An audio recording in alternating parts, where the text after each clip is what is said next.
Hello, this is Will Faerber from Art to Ride, and today we're looking at Chelsea McPhail and her horse. She doesn't give us any information in her submission. She just sends in the video of the horse um, or any information about herself. So we'll just take it from there and see where we get to.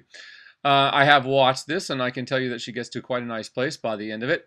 Here in the beginning, I'd like to see the horse just moving out a little bit more. We can see she's kind of swishing her tail, which tells me she's maybe a little bit, not wanting to move ahead of the leg there a little bit. But she does just the right thing, and I like how what she did just there, where the horse trotted off, but she just set to the trot and just made her body passive. That was really good.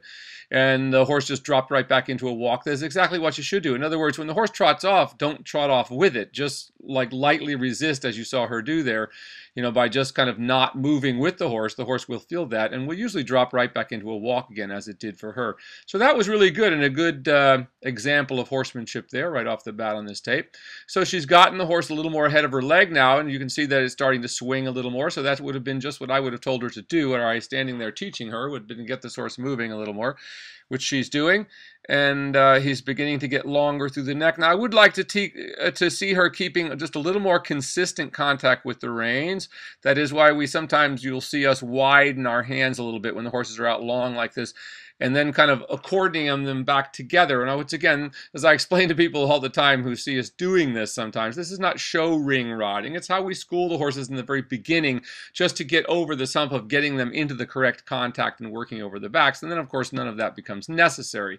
So one of the problems that that I've seen over the years in dressage and riding in general is that people are kind of teaching riders or teaching other riders by sort of telling them how to sit as if everything were going perfectly. And then, of course, when it isn't, they're still in that same position. But there are many positions that we use. The back can influence the horse so greatly that if we only sit in the perfect position, which is, directly straight up and down, perpendicular to the ground, our heels underneath us. Well, the problem with that is that if the horse is hollow, that puts a lot of pressure straight down into the horse's back. So if the horse is not swinging through its back, we actually need to lift ourselves up and lighten our seats a little bit and actually displace our weight a little bit towards the back by lifting our shoulders up and back a little bit, so that we kind of draw ourselves up, because we don't want to be sitting in that place where we're just sitting right through the middle of the back.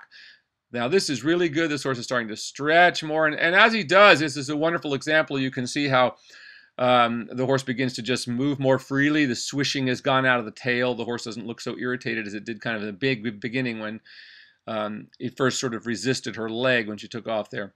So this is really good. The walk is becoming longer and more swinging all the time. And she's doing a really good job. As I said, once again, I just like to see her using her hands in such a way that she didn't lose the contact quite so much. It's a little bit too loose a rein. In other words, the correct contact is the weight of the rein when the horse is correct. So in other words, when the horse stretches into the contact, then we go to just the weight of the rein. A horse's mouth is very sensitive, and if it hasn't been ruined by being overbitted and forced into frames, it's a very sensitive thing. And actually, that's how we bring one back, is by just exactly in this, working them in the exact same way we're doing here. And as soon as we get the muscles working correctly over the back, people are often amazed at how suddenly light their horses are. That were, the kind of horses that would pull you around the arena. So anyway, once again, this is looking very good.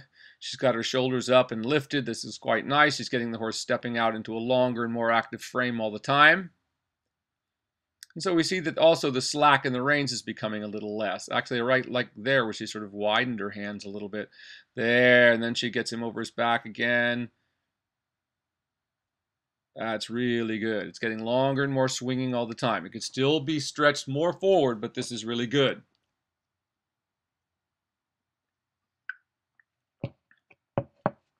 Now, what I would like to introduce at about this point where they're working with her is just that she leg yield the horse a little more. So I would already be having her leg yield into the outside rein more. Remember, every circle should feel like a leg yield. That's why, when horses are just beginning, we usually work them on a circle, because it's easier to keep them into the outside rein. Once we get them consistent on circles and bending, then we can straighten the horse and go in straight lines, and the horse stays there. This is much better. In fact, that's what she's doing here a little bit. I'm beginning to get the feeling she is moving the horse into the outside rein a little more here, so that's very correct and very good. He's still a little hollow there, but it's coming around. Could be a little bit more active, but as I say, he's getting swinging and more active all the time. There, she gets him in that place. He seems to like to do that right in front of the camera, so that's a good thing. And he's swinging nicely there. That's good. So once again, she keeps taking contact. That's very good. Taking up the slack in the reins. So once again, riding in the horse into a stretched position is not riding on a loose rein. It's just riding in contact in a longer frame through the neck. And really, what it's not really so much, what we don't want to think of as it's a longer frame. It's the length that it should have to allow the horse to balance. You know, this is why we're seeing horses falling down in rings that are in this phony kind of collection, because when their heads are pulled up and their backs are hollow, once again, especially if they're held against the bridle, if something goes wrong, the horse falls down because it can't get its neck up to right itself. Now, starting off here in the trot, this is not bad, but it needs to get more active, which I know she's going to do here in just a minute. She gets him swinging, and that's, you don't need to be in a big rush about anything. So I like how she's really taken her time here. This ride has been very quiet. She's got the horse into a nice place in the walk, though I still think she could get him longer even in the walk as the days go by than she's doing here. But this is really very good. Now, he's still just a little hollow there, not quite getting as stretched. And watch how the legs don't seem to have, if you look at the back legs, they're not much, there's not much thrust happening there. And as you don't see the springing and recoiling there a little bit as the horse pushes itself. Now watch what happens there. As the horse gets rounder over its back, you will see that more. You want to get in the habit of watching the back end of the horse. This is how riding instruction and training and everything kind of went wrong as people started, and very naturally people tend to look at the front end of the horse. They look at its face and kind of its front legs. It takes a lot of training to start looking at the back end, oddly enough.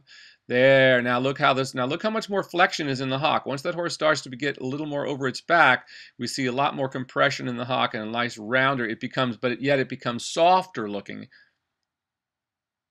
Once again, that's what we're looking for. The whole point of bringing the horse over the top line is that we put the shock absorbers on the horse. And this is a good example. We see that, I don't know where exactly she is. This almost looks like Florida somewhere to me. But the ground there is obviously just got some grass on it. It's got some sand. It's kind of uneven. But remember, this whole idea of having perfect riding footing, is a fairly new one, relatively speaking.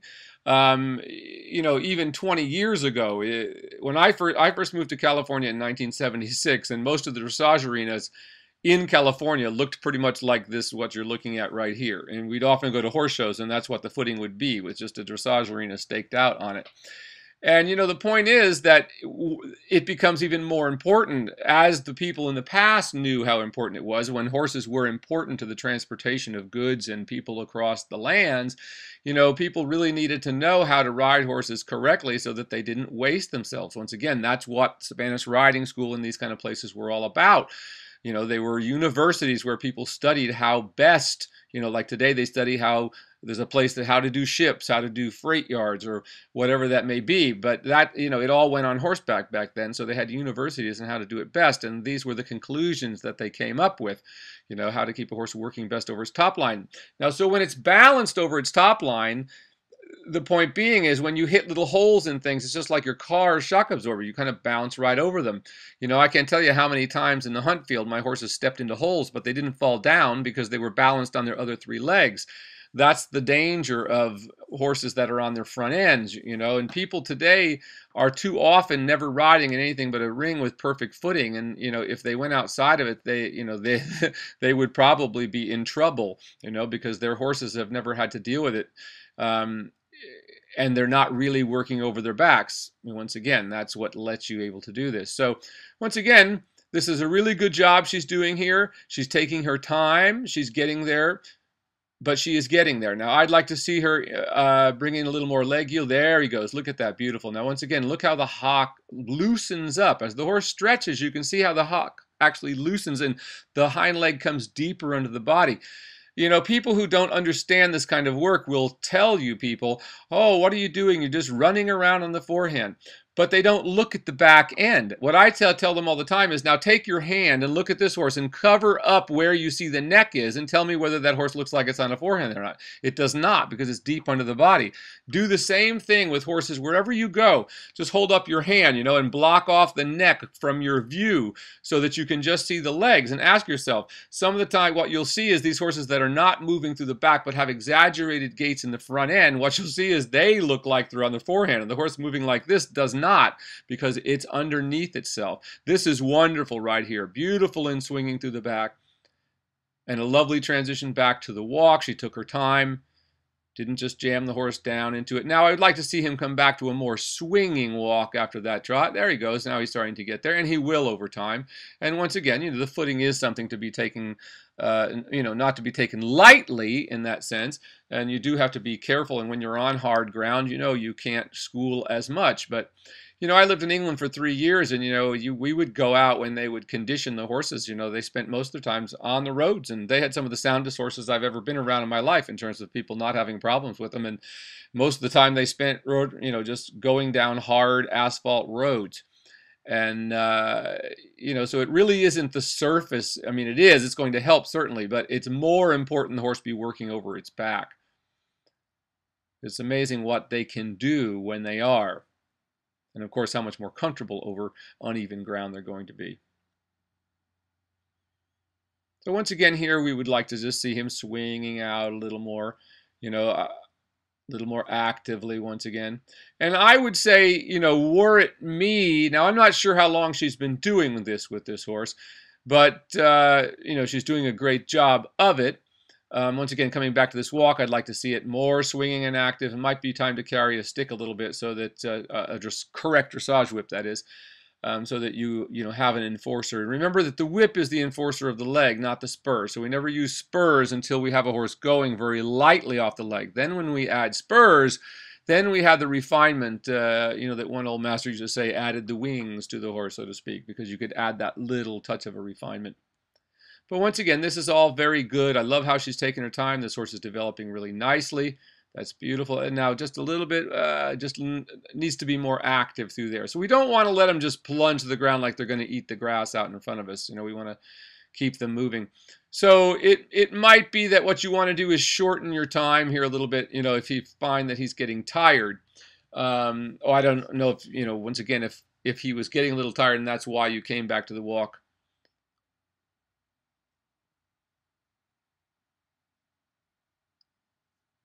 So once again, she's going back to the trot work, and once again, you can see him a little flat here. So let's watch as she gets him round again. So she gets him moving forward, and I love how she doesn't just try to force the head down. Once again, correct riding. The reason that you will never need draw reins and those sort of things, once you understand, especially that all of these devices that have the end result of drawing the neck back into the body always have some kind of negative that goes along with them. You're going to lose what you gain in some other way. In fact, very often, the more you draw the head down, when you draw the head in and down, then you really draw the horse. You really force it onto the forehand. So she's coming to the canter now, and once again, this is really good. This horse is nice and balanced. And once again, look how nicely this horse is even already starting to bend. And we talk about this all the time. I see people struggling and struggling, and they have all these long discussions about horses bending, and they go through a lot of rigmarole, so to speak. But once you understand that once they're over their back, horses just bend. It no longer is difficult to bend them. It's no longer difficult to steer them. It just solves all of those problems. So this is really nice. He's cantering beautifully over his back here on a nice long rein, developing self-carriage. So again, how is a horse ever going to develop self-carriage if you hold it up with your hands? Well, the reality, it won't. You'll be holding it up for the rest of its life. Witnessed by so many dressage riders in the upper levels, if you look at the curb is straight back on them. The necks are drawn back into the bodies. They got flashy front leg movement, but then once again, watch the back end. Dressage is about the back end, not the front end. The front end is about saddlebreds and Tennessee walkers and things like that, And that's exactly what those things are, is misunderstandings, of how to train a horse. Got to remember that the park seat started in New York City. That's the history of it. And of course, it was the first time we had a few generations who didn't ride horses anymore because they lived in the city. So they started riding them in Central Park, became the place to go for your Sunday afternoon ride. That's why they called it the park seat. And the man who was the trainer there actually thought he was imitating European classical dressage, which he had seen, and he proudly proclaimed how he could do the same thing in a very short period of time. Well, we all know what the result of that is. You can put blocks under their feet and make them look like they're uphill, but they're not really. So once again, look how beautifully she's gotten this horse swinging again. Really nice and active. And I love, once again, how she's keeping what she's doing within the scope of what the horse can do. Big, wide circles and how it's flowing. It's not a lot of stop and go. We don't want to start working on transitions until the horse is solidly into the contact in the stretch, where it can just stay there through simple turns and circles. And then we can begin to productively do transitions between gaits and worry about whether or not they're perfectly stable or not. In fact, they kind of just stabilize themselves once you realize you don't really have to do much. Correct riding, the beauty is we don't, like this girl's doing. I mean, there's been no fight here. She's just beautifully stretched this horse over its back. This is a wonderful ride. And then she brings him back up and just finds the place. Once again, it's all about just getting the horse working over its back in whatever gait. And then we simply bring the pole up as high as we can until we lose the back. And then we must let it down again and find the back. It's as simple as that.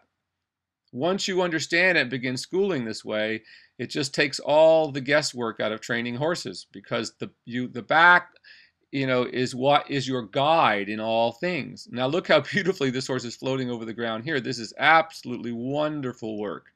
And once again, there's been no fight.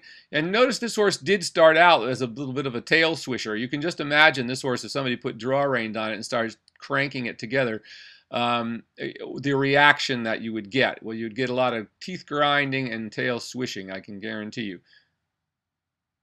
I mean, that kind of stuff should have no part in dressage when we see correctly trained dressage horses. This is, once again, really nice. And what a lovely, quiet rider this girl is. Very nicely done. And once again, was it a perfect downwards transition? No, but it was perfect for his level of development where he was. The hind end kept coming through. There was a little unstableness in the head and neck there, but that's nothing. That will just disappear all by itself as the horse develops self-carriage.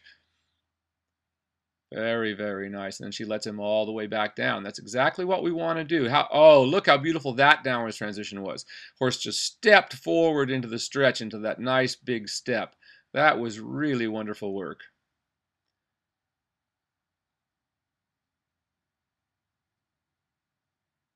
Very, very nice. And once again, look at the footing that she's on.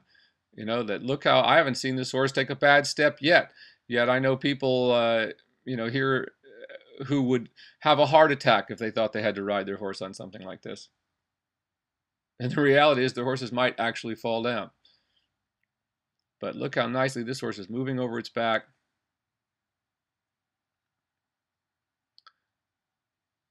He did trip just there, so you can see it does make a little difference. He was a little out of balance as well, just at that spot. There he goes again. But once again, the importance of the horse being balanced.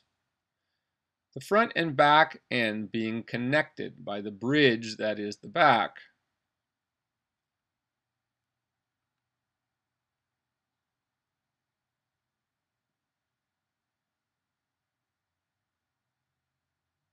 There it goes. Once again, it's just beautiful how she's taking her time here. She's never getting angry with the horse or losing her temper. She's just quietly getting him back in the frame again every time she loses it. Now, were it I probably would have stopped with that last canter, which I thought was really, really nice. I tend to go, with horses at this level, go up through the gears, and then, when I finish my canter, I'm finished, walk them out, and be done for the day. Which I think, until your horse really stabilizes, as you go up. And she is fulfilling the requirements. She was able to get this horse over its back in all three gaits. I will see many people all the time who will canter and canter and canter a horse trying to improve its canter, but you will never improve the canter that way. That's how you get a horse sore in the back and stiff and resistant. If your horse can't get over its back and you can't get him there in the canter, you need to go back and build the muscle in the trot until it is there. But what we could see with this rider and horse, that she was clearly able to keep it there, and she was able to stretch him into the contact in all three gaits. Once again, now he just looks like he's getting a little tired to me. Just going to make another transition back to the walk here.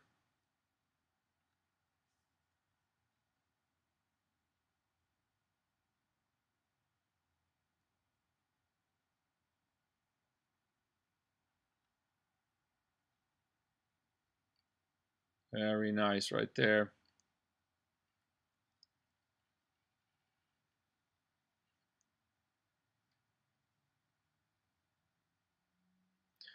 And once again, always look at the diagonal pairs. Every time we look at a different horse, you should be looking at the diagonal pairs and asking yourself, are they swinging perfectly together? That is, the outside foreleg and the inside hind leg at the same time. And once again, when you go to horse shows, I want you to do the same thing. Watch the different riders and see which ones actually are able to maintain that.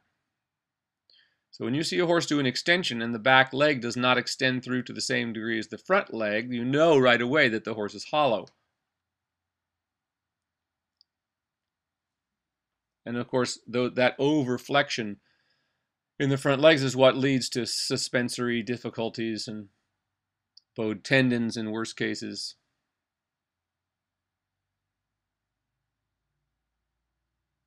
Very nice. Back into a nice big stretch here.